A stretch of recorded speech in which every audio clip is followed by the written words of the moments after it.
Frequently asked question. Zamboanga City interested? Libuna, Bukidnon sir? Davao del Sur?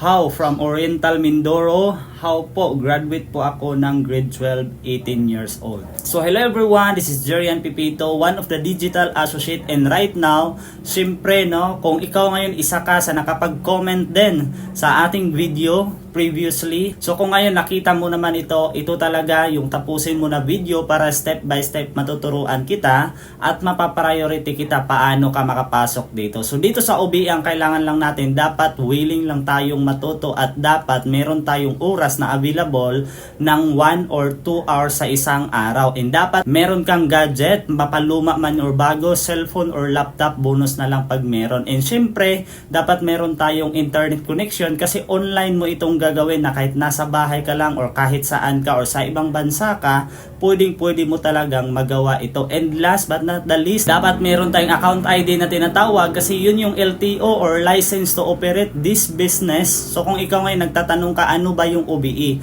So OBE stands for Online Business Academy. From the words online business, negosyo po siya dito sa social media na gagawin lang natin. Hindi na natin kailangan ng sobrang galing sa sales kasi dito we offer here services po. Taga-set tayo ng appointment from local and international. Kung nagtatanong ka din kung legit ba si OBE, yes na yes kasi po na-awardan tayo during sa Sterling Award as the most outstanding online marketing system in whole Asia. So whole Asia na-awardan yung sistema natin. So ibig sabihin proven and tested na din talaga and sobrang daming na-create na multi-millionaire na bago yung buhay na kapag-achieve ng cars, homes, and etc. Kaya right now kung isa ka sa nagtatanong paano makapag-start, ang gagawin mo, i-message mo ako diretso sa Facebook na ito kasi ito yung official Facebook account natin para lahat makita natin at ma-priority kung paano din sila makapag-start. Kaya message me now para mag-guide kita, mabigyan kita sa buong detalye. See you in my inbox.